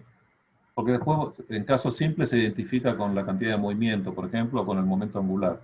¿Está bien? Ok, Por ejemplo, si el lagrangiano, el caso más simple, ¿no? El lagrangiano es un medio de m, x punto al cuadrado. Sí. Tu Q es X. DL, y supone que no hay potencial, ¿está bien? Bueno, no importa, si hay un Mm, potencial no depende de la velocidad. Entonces haces DL respecto de X punto, te queda mm, MX punto, que es M mm, por B, es la componente X de la cantidad de movimiento. claro. Entonces, bueno, en casos simples, digamos, se ve que eso es la cantidad de movimiento. Bueno, entonces en general se lo llama el momento generalizado.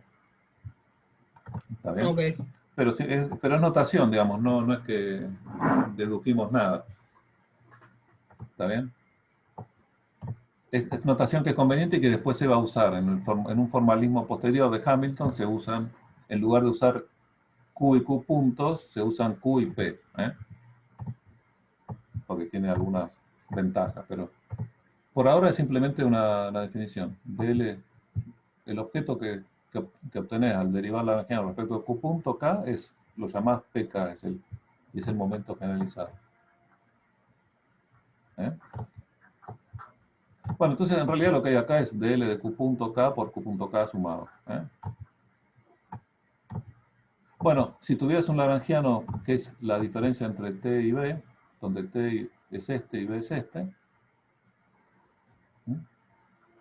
fíjense, si uno deriva T respecto de cualquier Q punto, aparece la sumatoria, por ejemplo, si derivo respecto de Q punto I, o mejor dicho, definamos de uno que no fuera ninguno de estos índices. Estos son índices genéricos. Derivemos respecto de Q punto K. ¿Está bien? Entonces, bueno, cuando uno de estos síes coincide con el K, la derivada me va a corresponder con FKJ, ¿no? Esto es una sumatoria para todos los valores posibles. Bueno, si estoy derivando respecto de uno en particular, Q punto K, digamos K igual a 3, cuando I toma el valor 3, bueno, justamente va a aparecer dos veces. Cuando I toma el valor 3 y cuando J toma el valor 3. Entonces, cuando hago la derivada de T respecto de Q punto 3, va a aparecer un medio de la sumatoria, ¿está bien? Para todos los J de F3J por Q punto J. ¿Está bien? Porque derivé respecto de, ¿no? Cuando el I tomó el valor 3, por ejemplo. Eso me dio el coeficiente que lo multiplica, es la sumatoria para todos los J de F3J. ¿Está bien? Bueno, pero también el 3 aparece como un J, entonces me va a aparecer como coeficiente de me va a aparecer la sumatoria de todos los I's de FI3. Entonces fíjense que vamos a tener un medio.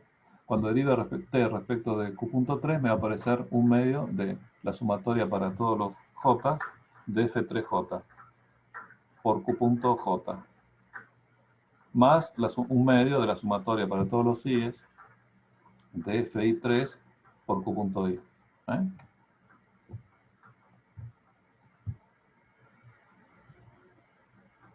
Bueno, cuando eso lo multiplique por el Q.3, me va a volver a aparecer el término, ¿no? El Q.3 QJ o el Q.I por Q3, por Q.3. La idea es que lo hagan ustedes, eso se lo estoy contando rápido. Pero esencialmente, y ahora después cuando sume para todos ellos, para todos los Ks, o sea, no solo el 3, sino desde 1 hasta n, me va a reaparecer la doble sumatoria, solamente que sin el un medio, ¿no? Porque me va a aparecer la doble, un medio de esa sumatoria más otro un medio de esa sumatoria. ¿Está bien? Entonces, Fernando, todo este objeto de perdón. acá va a ser dos veces T. Particularmente te cierro y ahora toda esta suma de acá va a ser dos veces T.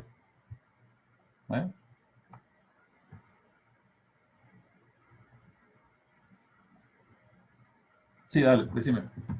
Sí, perdón que te interrumpí. No, interrumpí, yo les pido que me interrumpa. Lo que pasa es que por ahí en un momento te digo que me permitas terminar y nada más, ¿no? Pero dale. Sí, interrumpan cuando quieran. Dale, decime. Sí, es una pregunta que tipo, creo que es importante notar. Tipo, ¿por qué denotamos la derivada de L con respecto a Q', sub K, P sub K. O sea, ¿por qué la llamamos P sub K? ¿Por comodidad o porque tiene algo de especial P sub K? Bueno, primero por comodidad, si querés. Por todas esas razones, por las dos razones, sí. Primero porque es cómodo, porque aparece muchas veces, aparece cada vez que escribís la ecuación de Lagrange, aparece un DL de Q punto. ¿Está bien? Y después porque sí, porque tiene significado, ¿no? Bueno, el significado primero es que en los casos simples se identifica directamente con la cantidad de movimiento o con el momento angular. Si el Q es una variable cartesiana, la componente cartesiana, el DL de Q punto corresponde a la cantidad de movimiento en esa componente. Si el Q es un ángulo, ¿está bien? La derivada de L respecto de ese Q punto corresponde al momento angular, ¿está bien? Respecto al eje alrededor del cual se calcula el ángulo ese, ¿no? ¿Está bien? Eso lo pueden ver, bueno, no sé si lo habrán visto o no todavía en las prácticas. ¿Está bien? Sí, O sea, a mí no me... Claro, tiene un pensé... sentido, está asociado con algo que tiene sentido. Momento angular o cantidad de movimiento. Por eso se llama momento generalizado. Cuando no es un ángulo o una componente cartesiana, no significa directamente una cantidad de movimiento o un momento angular. Pero bueno, así como un Q punto es una velocidad generalizada, un DL de Q punto es un momento generalizado. ¿No? Está bien. Porque en algunas condiciones significa algo, ¿no? Si Q es una componente cartesiana, Q punto es la velocidad componente en esa cartesiana. Si Q es un ángulo, Q punto es la velocidad angular, ¿no? De rotación alrededor de un eje. Pero si es otra cosa, bueno, eso lo llamamos velocidad generalizada, ¿está bien? Pero está claro que está asociado con cosas que tienen sentido, sí, sí. Y creo que esto después lo vamos a ver más en detalle, pero o sea, los momentos generalizados, ¿son solamente uno o puede ser tipo un momento lineal, angular en particular? Porque veo que lo llaman momento generalizado como, Claro, por eso, como algo porque, general. sí, por lo que comentamos recién, ¿no? Porque solo lo puedes identificar con una cantidad de movimiento si es una componente cartesiana, si es una coordenada cartesiana, la componente de una coordenada cartesiana, ¿no? El Q, o con un momento angular si el Q es un ángulo. Pero si no son necesariamente eso, son combinaciones complicadas de esas coordenadas, no te queda otra cosa que no es directamente identificable con una cantidad de movimiento o un momento angular. Pero que sí tiene sentido sobre todo operativo, ¿no? Y después, bueno, uno le asigna más significado cuando pasa a otros formalismos distintos, donde P aparecen como coordenadas independientes, ¿no? Perfecto, perfecto. ¿Está bien? Acá fíjate, digamos, porque en principio las Q son las trayectorias, ¿no? Porque Q son funciones del tiempo. Y los Q puntos son, digamos, lo que serían las velocidades generalizadas, ¿está bien? También son funciones del tiempo. Y fíjense que en general son independientes una de las otras, ¿no? Porque una partícula puede estar en cualquier posición y tener cualquier velocidad. Pero nosotros estamos usando acá solamente las Q. Las Q punto, si bien son arbitrarias, no las usamos como coordenadas, ¿eh? Salvo cuando lo consideramos como variables de una función, ¿no? Cuando el lagrangiano es función de Q y de Q punto. Ahí a las Q punto las consideramos como variables independientes de la función lagrangiana, desde un punto de vista matemático, puramente, ¿está bien? Entonces, bueno, en ese sentido matemático, L es una función de los Q y de los Q puntos. Bueno, vamos a tener formalismos donde conviene, en vez de trabajar con Q y Q punto, trabajar con Q y P, con el momento generalizado, ¿está bien? Ese, si querés, es el sentido bien, más importante.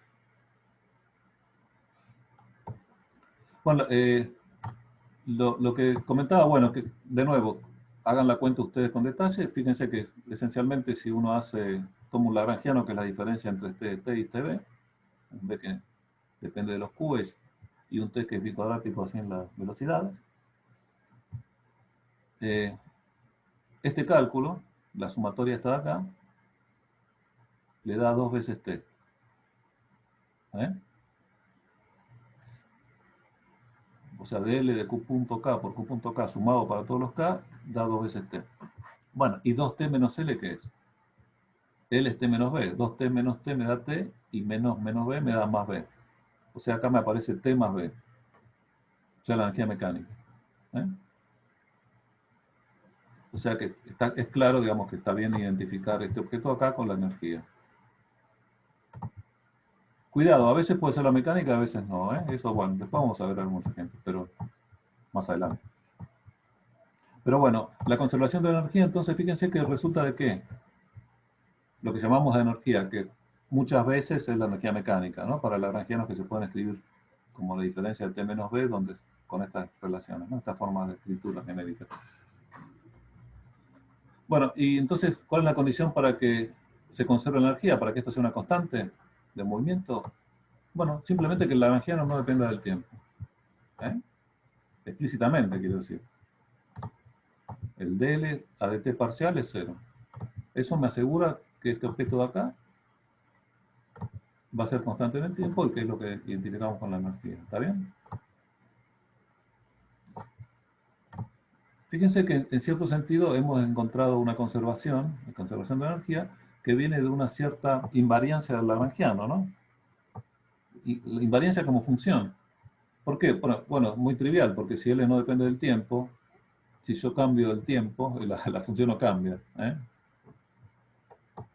Entonces, funcionalmente, el lagrangiano es independiente del tiempo. Entonces, tiene esa invariancia, ¿no? El lagrangiano no cambia al hacer una transformación en el tiempo, al moverme tantos segundos para atrás o para adelante, hacer una traslación temporal. Entonces, bueno, esa invariancia del lagrangiano ante traslaciones temporales me lleva a que la energía se conserva. ¿Está bien? Fíjense que hay una cierta similitud en lo que habíamos visto antes, ¿no? El caso trivial que si el lagrangiano no depende de una coordenada generalizada, hacer una traslación en la coordenada generalizada me decía que esto era una constante. Que no es otra cosa que el momento generalizado, ¿no? ¿Está bien? Bueno, esto es similar, pero no es deducible, no lo podemos deducir de Nether, ¿no? El teorema de Nether de la forma esta que vimos. Aunque sí lo dedujimos directamente del hecho de la ecuación de Lagrange, ¿no? Calculando simplemente esta derivada total. Pero bueno, fíjense en la analogía, ¿no? De hecho, una invarianza del lagrangiano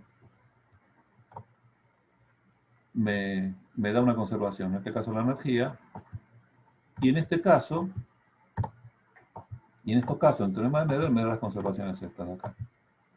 Si el lagrangiano no varía, para hacer un cambio, una transformación como esta, ¿está bien?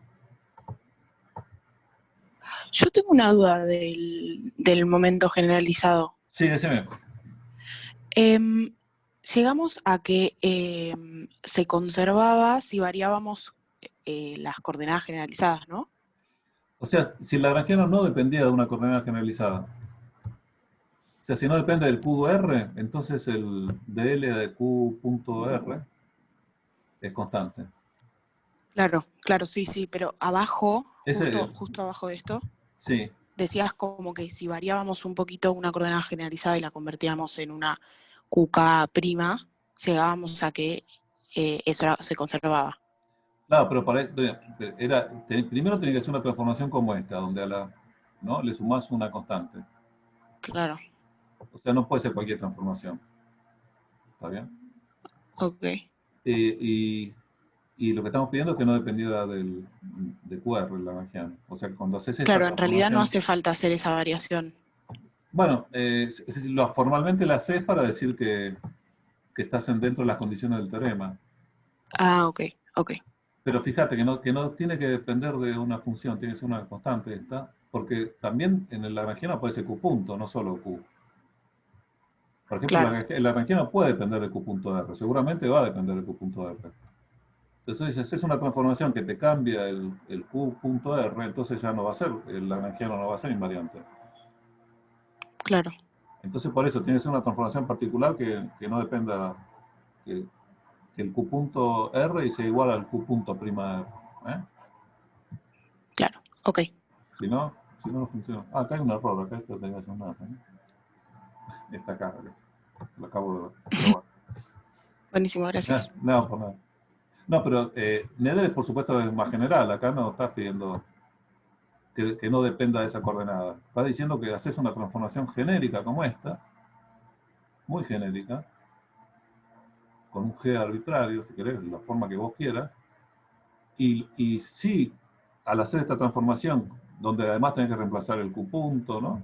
Hacer todo el trabajo, el trabajo es bastante problemático, pero hay que hacer, si uno lo quiere evaluar hay que hacerlo. Entonces, bueno, y ve que después de hacer eso, el delta L su forma funcional es la misma, entonces ya sabe que este objeto acá es constante. Es muy fuerte.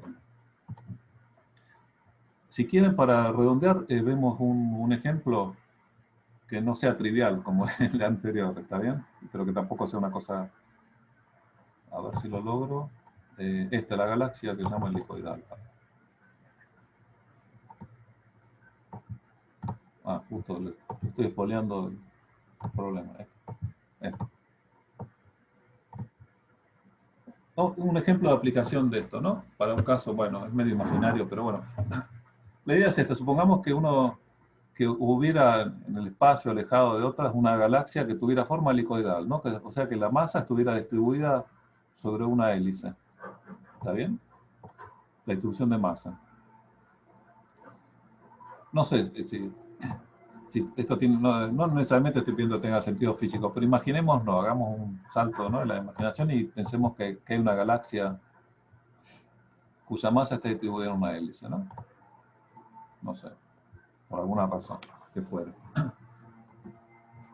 Entonces, bueno, ¿qué pasaría? Bueno, ¿cómo describo la hélice? Bueno, la hélice tendrá si uso coordenadas cilíndricas, ¿no? Con el Z, el eje Z en el eje de la hélice. Bueno, la hélice tendrá un cierto radio, R0, llamémoslo. ¿Está bien? Radio cilíndrico. Y fíjense, cada vez que uno avanza un cierto phi, un cierto delta phi en la dirección phi, también se mueve un delta z en la dirección z, ¿no? Están relacionados. El delta z está relacionado con el delta phi con una constante, ¿no? Delta z está por delta phi. O sea que la hélice estaría, digamos, la ecuación de la hélice sería, por ejemplo, que cualquier posición de la hélice está dada por R igual a R0. Y bueno, si elegimos el Z tal que con phi igual 0, Z vale 0, elegimos, ¿no? ¿Sí? Entonces Z es K por phi. Esta sería la ecuación de la hélice, ¿no? ¿Está bien? Si quieren, bueno.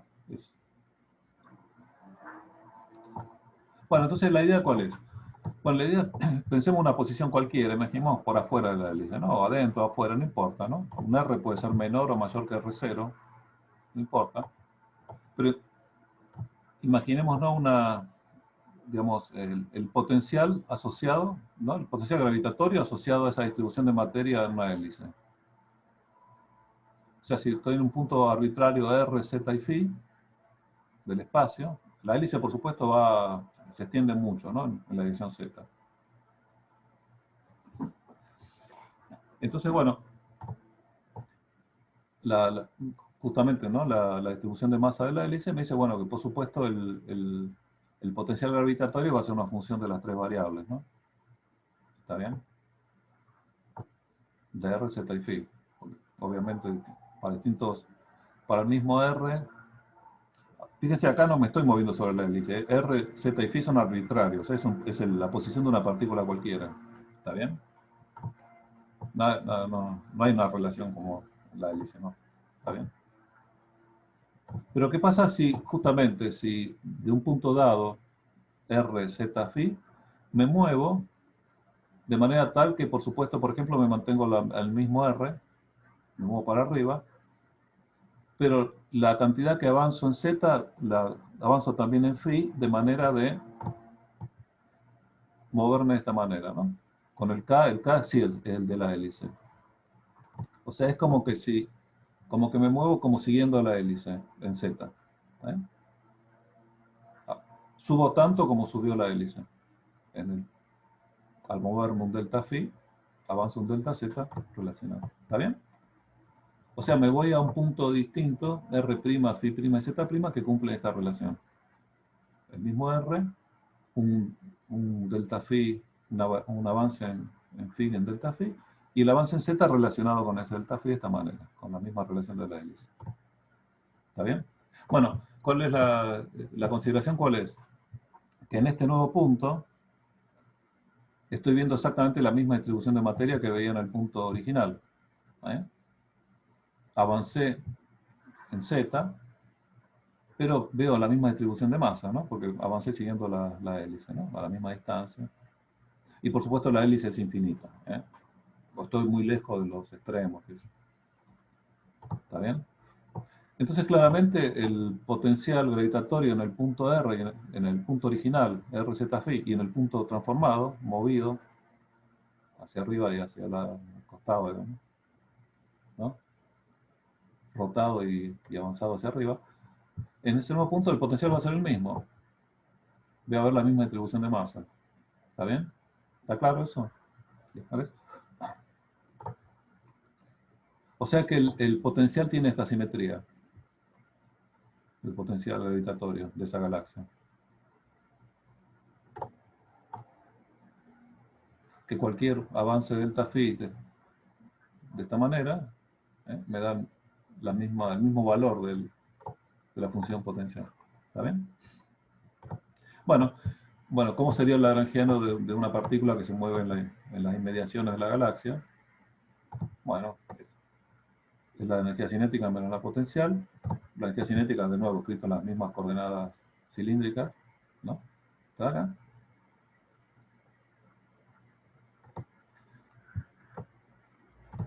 Entonces, bueno, ahora sí, aprovechamos que sabemos esta simetría del potencial y hacemos una transformación de variable, como la que nos dice Nether, ¿no? De esta manera. Hacemos este cambio de variable. R', bueno, lo metemos en R y hacemos una pequeña variación infinitesimal en phi y en z relacionada de esta manera. ¿Está bien? Bueno, estos son simplemente traslaciones. ¿eh? Bueno, las inversas son estas. Acá trivial, la inversa no hay ninguna cosa. Y por supuesto los puntos son, las derivadas temporales son las mismas, ¿no? De las dos variables, porque estas son constantes.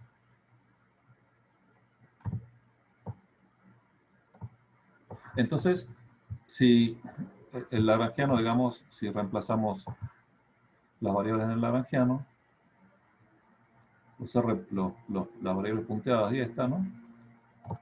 Por sus relaciones. Fíjense, el lagrangiano será este, ¿no? El nuevo lagrangiano.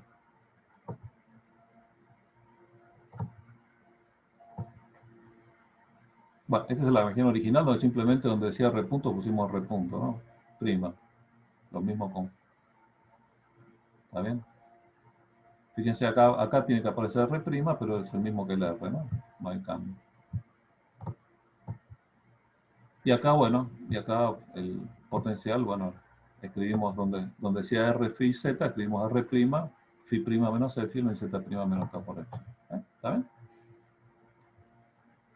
No hicimos otra cosa que reemplazar las variables originales en términos de las nuevas. Hicimos esta transformación. Acá, en la lagrangiano. Bueno, por supuesto nos va a quedar un nuevo lagrangiano, que funcionalmente, como función de las nuevas variables, va a ser distinto en general.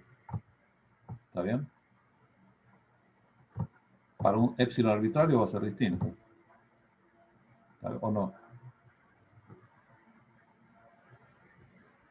Bueno. No va a ser distinto, ¿no? Porque si elegí justamente esta transformación de variables, justamente fíjense que acá respeto que lo que me moví en z es k veces lo que me moví en phi. O sea, estoy siguiendo a la hélice, ¿no? El potencial no varía. O sea que esto de acá, el potencial este, vale lo mismo que el potencial este. ¿eh? Por lo que habíamos dicho antes, ¿no? La invariancia del potencial si me movía siguiendo la hélice, ¿no? A la misma distancia y lo mismo que avanzaba en phi avanzaba en z proporcionalmente con este, ¿no? Perdón, te hago una Sí, pregunta. sí, claro. En este caso, el potencial, ¿qué sería? ¿Solo gravitatorio? Sí, sí, estoy pensando que sí, que es debido a la distribución de masa, claro. Entonces, como la masa Ah, tiene ok. esa simetría, la hereda el potencial. ¿Está bien? Perfecto, gracias. No, no. Entonces, fíjense que ahora funcional, el nuevo L' tiene exactamente la misma forma funcional que el original. ¿Eh? Porque, bueno, la parte en velocidades no cambió. Fíjense que tampoco cambió acá porque el R era el mismo, ¿no? Si hubiéramos hecho una traslación en R, hubiera cambiado, no hubiera servido. ¿Eh? Pero bueno, justamente, ¿no? Sabíamos que no teníamos que hacer movernos en R, pero bueno. Entonces, fíjense, tiene exactamente la misma, como este de acá es igual a este. Fíjense que simplemente lo único que cambió es que le llamamos primados a las funciones, pero la forma funciona exactamente la misma. El L' es igual al L funcionalmente. ¿Está bien? Entonces, yo sé, por Nether, o sea, bueno, es lo que está escrito acá, va a funcionar exactamente la misma. Entonces, yo sé por Nether la transformación como la escribíamos, recuerdan, la forma general era esta, que correspondía, recuerdan, ¿no? Cada una era más epsilon por la g. Bueno, acá entonces la g del R es 0. La g de phi es 1 y la g de z es el k. ¿Está bien? Esas eran las funciones, recuerdan, la transformación general era el q' era igual a q más epsilon por una g. Bueno, entonces Nether nos dice esto, que al no haber cambiado la forma funcional del lagrangiano, al hacer esta transformación, entonces este objeto de acá es constante.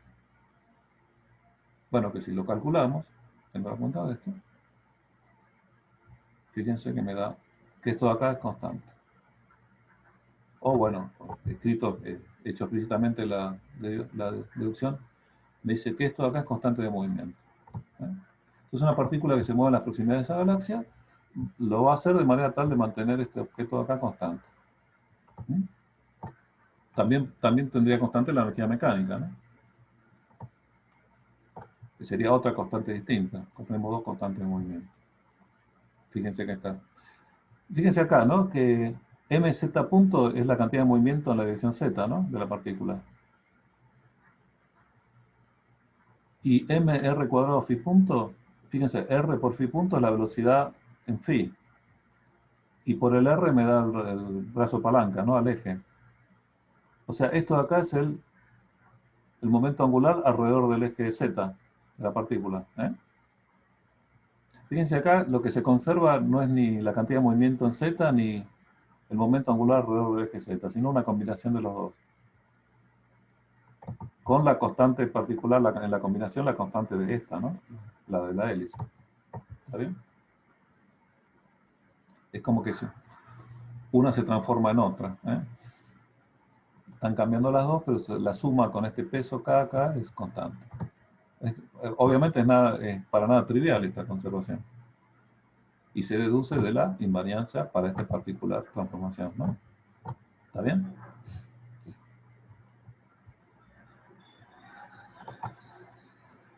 ¿Alguna duda? Con esto ya cerramos el tema de hoy, o la clase de hoy. Estoy abierto a preguntas, aclaraciones, todo lo que quieran.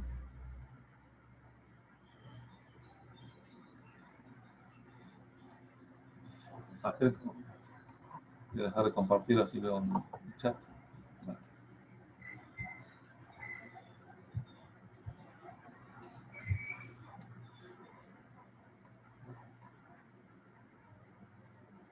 Bueno, entonces fíjense que es importante. Sí, decime. Perdón. No, como nadie preguntaba, yo hablaba para no mantener el silencio nomás. Sí. En el ejemplo de recién, ¿qué es lo que era acá? Era la. Sí, era la constante de la hélice, la que me decía cuánto tenía que avanzar en z cada vez que avanzaba en phi. Esta. Ah, ¿Ves? Está bien, El sí, delta Z es K veces delta phi. está bien. Fíjate, K tiene unidades de longitud sobre radiante, sería, ¿no? O sobre ángulo, como quieras. O sea que la combinación esta que se conserva, fíjense, m por esto es un momento angular y m por z punto es una cantidad de movimiento lineal, ¿eh? No tiene las mismas unidades, pero bueno, está esta constante en el medio que le da la unidad correcta, ¿no? La unidad de longitud que le falta.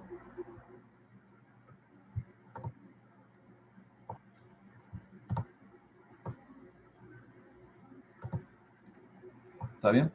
Entonces, les queda claro cómo es la aplicación, es bastante sistemático, ¿no? Uno propone como habíamos dicho recién, uno propone una transformación genérica como esta, hace todas las cuentas, o sea, calcula primero la inversa, que es trivial porque es infinitesimal la transformación, no importa. Pero después tiene que calcular el Q punto, Q punto K, y una vez que tiene el QK en función de los Q', y el Q punto K en función de los Q', y Q punto', reemplazan el lagrangiano y se fija qué le pasó al lagrangiano, si la forma funcional del lagrangiano, si escrito en las variables de estas Q' tiene la misma forma o no. Si no tiene la misma forma no podemos decir nada. Pero si tiene la misma forma, o sea, la variación de la forma funcional no cambia, entonces sabemos que esta cantidad se conserva. Así de sistemático. Fernando, una pregunta medio Sí. obvia. Si alguna de las G no hubiera sido constante, tendríamos una conservación en todas las variables menos en esa. No, la conservación sería no tan trivial. Porque fíjate que primero para que se conservara, como en general, si no fuera una constante, te va a aparecer un Q punto, ¿no? Que el Q punto K va a depender del Q punto prima K. Entonces, en general, cuando reemplazas el lagrangiano, la energía cinética te va a cambiar. ¿Está bien? Ah, claro, claro, claro. Entonces, Sí, sí. en general, pues, para que el lagrangiano total no cambie, tiene que haber alguna compensación en algún lado, no es trivial. Sobre todo si no son traslaciones puras, es que en general, como te cambian las Q puntos, se te complica. Pero bueno, el teorema es genérico. Aún incluyendo esas variaciones, si no cambia el lagrangiano, se conserva esto. Por eso puedes tener cosas que son para nada triviales, ¿no? Por supuesto, no es que abunden estas constantes. Son Claro, 16, claro, son te 16, entiendo, sí, no, entiendo. por supuesto. Pero las podés encontrar sistemáticamente, si querés. ¿Está bien? O como en el caso de la galaxia helicoidal, vos tenías la información de cierta invariancia, entonces la usás, ya sabés qué transformación le tenés que hacer para asegurarte que el lagrangiano no cambie su forma funcional. ¿Está bien? Eso iba a preguntar, o sea, nosotros en la galaxia helicoidal teníamos como una simetría medio cantada, entonces probábamos eso y veíamos que nos daba una invarianza. Claro, En claro. un sistema quizás no tan visible, Y bueno, probás como medio ciegamente o tenemos algún y, tipo sí, de y no, la no sé, experiencia o, bueno, criterio. información como esta, como la que comentaste recién, saber más o menos qué es lo que está pasando, darse idea o probar. Una posibilidad es poner una función genérica, hacer toda la cuenta y poner las condiciones para que el delta L sea cero. Hay subido en el campus hay un ejemplo ultra trivial que es aplicar esto a una transformación genérica como esta al oscilador armónico unidimensional. ¿Eh? La cuenta es trivial, ¿no? Es muy simple. Está hecha ahí. Y, y se muestra, bueno, que no hay forma de encontrar ninguna función acá, por complicada que sea, que te dé una invariancia. ¿Está bien? Entonces no hay una magnitud conservada adicional a la que ya conocemos, que es la energía, ¿no? La energía mecánica. Bueno, ese ejemplo está hecho, bueno, es bastante trivial, pero por lo menos está hecho explícitamente, está, si quieren, en el campus, está la peliculita con la explicación, con la aplicación, ¿no?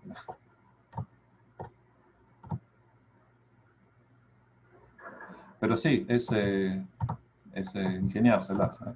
Bueno. Pero de nuevo, en general lo que nos guía, o que va a guiar siempre, son ciertas invarianzas, ¿no? Que son más o menos obvias, ¿no? Típicamente en el potencial, lo que nos permite hacer traslaciones apropiadas en general para ver que el lagrangiano completo es invariante en forma, ¿no? Funcionalmente.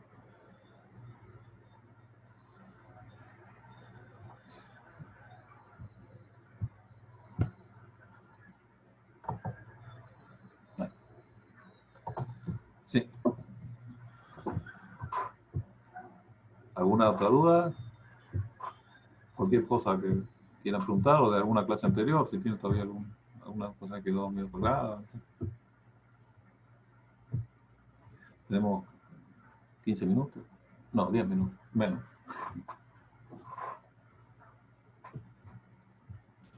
Perdón, ¿podrías repasar un poco el ejercicio de recién?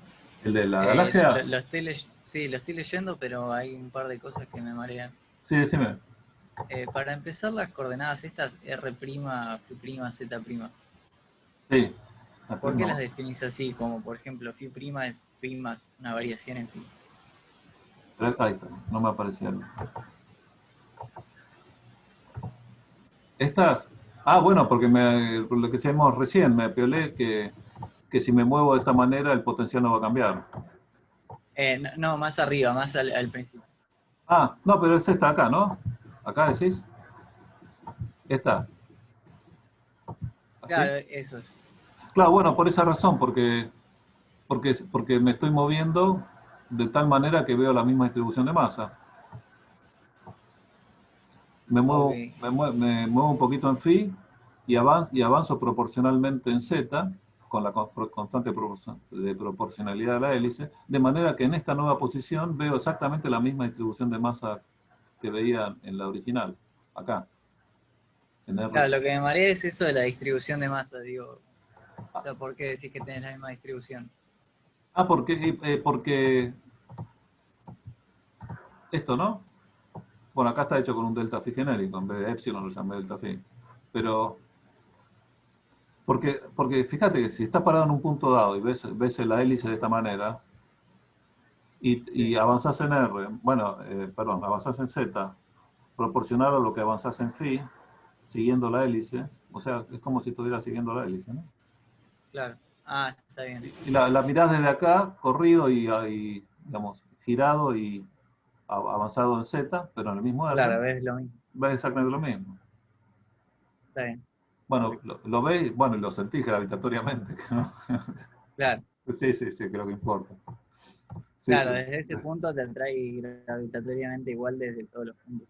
Claro, sí. Por supuesto, Desde una ahí. hélice infinita, ¿no? Muy larga, lejos de los extremos. Claro. Sí. Okay. Bueno. Y después en el potencial, espera que lo busco. Acá. Y el potencial lo mismo. Sí, cuando Bueno, la expresión es esa, ¿no? Que ves el mismo haces el cambio de potencial. variable, digamos, y vos le pones tus nuevas variables. Esto es lo que decíamos recién. Esto es lo que decíamos recién. Sí, El potencial tiene eso. esta simetría, ¿no? Porque ves la misma distribución de masa. Y acá, acá haces en el cambio de variable, el lagrangiano expresado en términos de nuevas variables te queda así.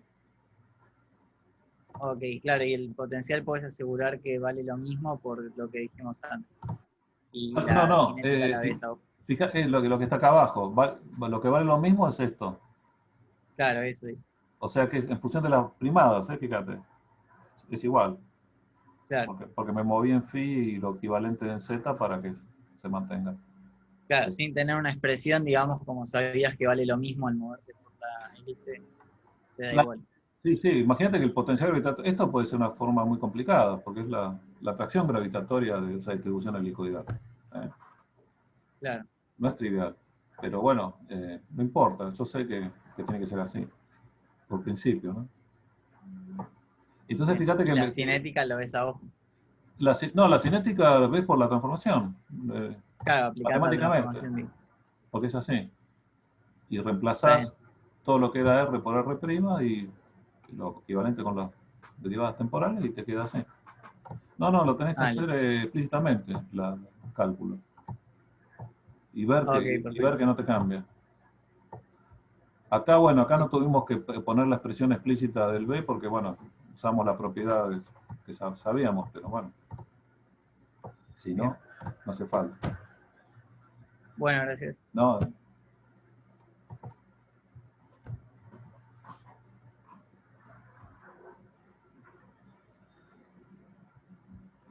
Bueno, repasen un poquito, si quieren, la deducción del teorema de Nether, que está en la parte más conceptual. La aplicación, como ven, es sencilla por lo menos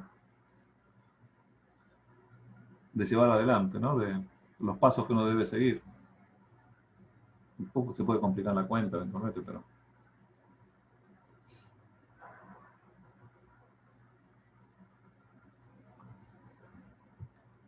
Bueno, ¿les parece entonces cortamos a hoy acá? Así que tienen unos minutos para empezar la práctica. Bueno.